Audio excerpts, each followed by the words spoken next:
morning for TTN-HD Production Live, here with actor Basil Hoffman, who's been in the business many, many years, and recently you were the auctioneer and the artist. What was your favorite part about making that film? Well, I'll tell you, there were a lot of favorite parts about the film. Getting the job was terrific. None of us knew, I mean, nobody knew what this film would turn out to be in terms of how it would turn out and the reception that it got.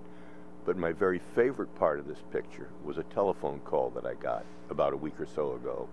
A friend of mine named William Blinn, who is a very prominent screenwriter, TV writer. He won the Patty Chayefsky Award from the Writers Guild a couple of years ago. He created Starsky and Hutch and Eight Is Enough, wrote a lot of the episodes of Roots, a very well-known TV movie named Brian Song. He called me to tell me that he wanted me to know that he was probably the only person who had seen The Artist 6 times. So that was the best part about making The Artist, those phone calls. I've gotten phone calls and emails from people in Beirut, Lebanon, from Dubai, from Berlin, telling me how much they liked the picture.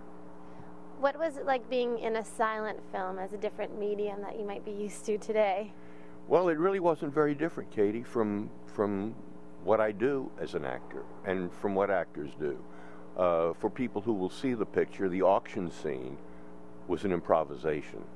So I got to sell the stuff, and I got to make up prices and make up the provenance of all the items, and I got to play an auctioneer for a day, and then we had another scene in which I speak to Jean Dujardin playing George Valentin at the end of the auction, and it was a fabulous experience. I've been very fortunate, and I'm so grateful to be in this picture, and the fact that it got 10 Academy Award nominations is just wonderful. You know that it won the Producers Guild Award for Best Picture, won the Directors Guild Award for Best Director, and Jean Dujardin got the Screen Actors Guild Award for Best Actor.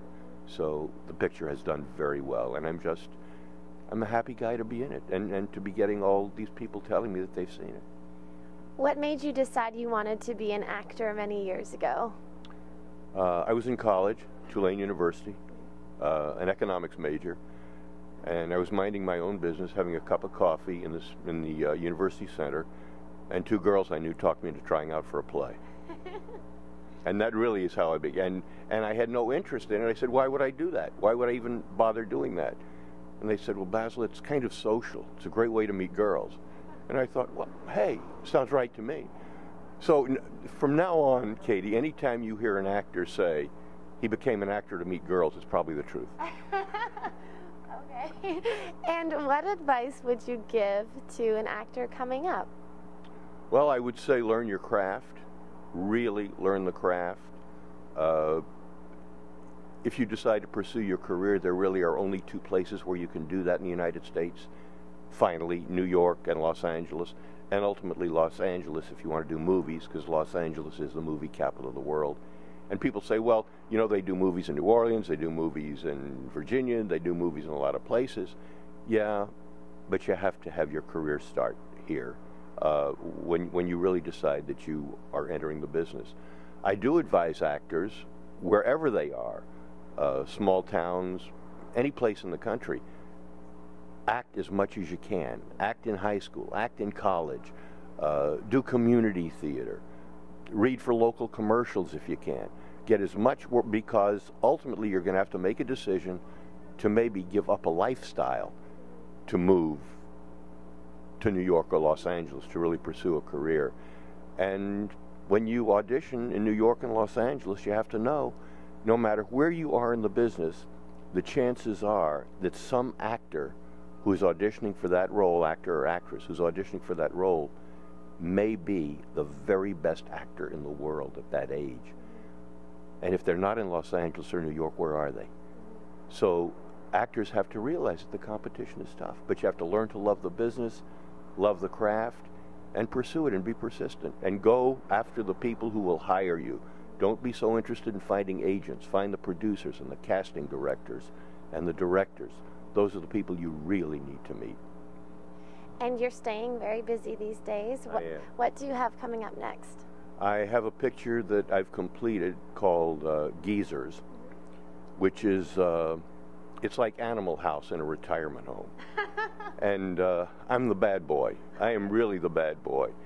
And there are a couple of wonderful actors who have cameos in it. Tim Allen has a cameo, and Scott Conn has and you may know Scott Conn from Hawaii Five-0. And I got to tell Scott that I did a picture with his dad in 1978. I did a picture with James Conn called Comes a Horseman. I understand you've written a book on acting. Actually, I've written 2 books. In 1998, a friend of mine who's a publisher called me and asked me if I could write a book on auditioning for actors. And I said, well, maybe I could. So I wound up writing a book called Cold Reading and How to Be Good at It. So that book came out. It's very successful, still being sold. And a few years later, another friend of mine, who's also a publisher and who's also now my manager, called me and asked me if I had another book in me. And that turned out to be acting and how to be good at it. And I wrote the book, and in the book I mention a lot of people I have worked with, and some people I haven't worked with. But it's an acting book, and it's also a memoir about my experiences in the business, because in a lot of cases, my experiences have to do with things that I can illustrate certain points that I make about acting, and it's very helpful for people. And so I sent copies of the manuscript to Steven Spielberg, to Robert Redford, to Woody Allen, who I mentioned, who I had never worked with, but I wanted to be sure that Woody had a chance to look at it. I sent copies to everybody, and everybody saw to Ron Howard, who I did Night Shift with, and everybody said it was okay. There was no problem with what I'd written. And then one day I got a phone call from a lady, and she says, Basil Hoffman? I said, yeah. She said, Sidney Pollack on the line. And I said, okay. And Sidney gets on. He says, hi, Baz, how are you? I said, fine, Sidney. He says, I'm reading your manuscript. It's interesting. He says, I have a problem. I said, what is that, Sidney? He said, well, you quoted me. He said, I know that I said it. And he told me the page number. He said, I know that I said it.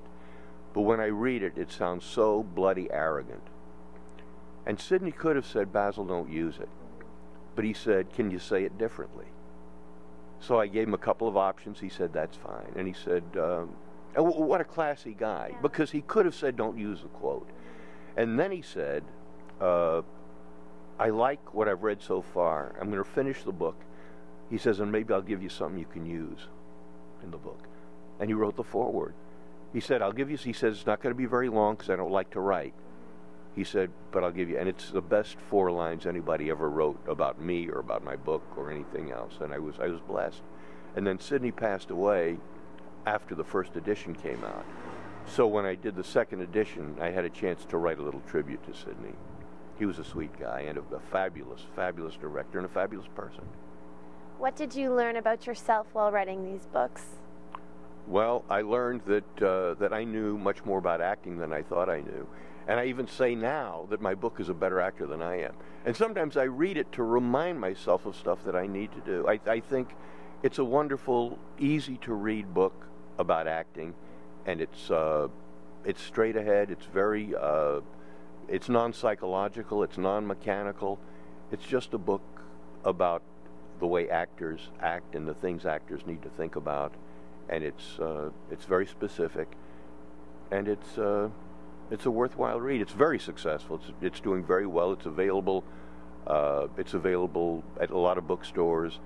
The big bookstores like Samuel French in Los Angeles and Drama Bookshop in New York has it. It's available on Amazon, and there's a huge book chain in Canada that loves my book, a book chain called Indigo Books. And I think every store has copies of that of my book. I don't know why it sells so well in Canada, but I'm grateful. Is there somewhere online other than IMDb that we can check you out? Yes, BasilHoffman.com. Perfect. Well, thank you so much, Basil. It was lovely talking to you, and best of luck with The Artist and your upcoming project, Geezers. Thanks, Katie. I appreciate it. Thank you. I'm Katie Uhlmann reporting for TTN-HD Production Live.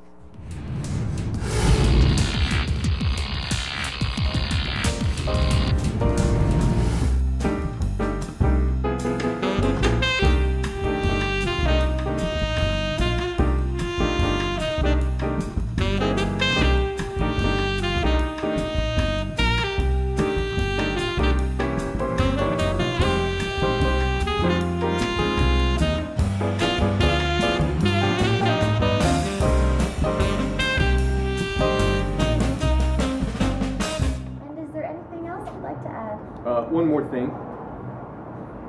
I have something for you. Copy of my book, Acting and How to Be Good at It, the second edition, with a foreword by Sidney Pollack. And I signed it to you as a little note for you in the book. And Acting and How to Be Good at It, with a foreword by Sidney Pollack, second edition. And you can buy it on Amazon.com or at your local bookstore. How's that for a free plug? Wonderful. Wow. Thank you so much, Basil. I really appreciate it. It's a pleasure. And thank you, Katie. I've had a wonderful time. Thank you. I'm Katie Uhlmann reporting for TTN-HD Production Live. And make sure to get your copy of Basil Hoffman's acting book. Thank you.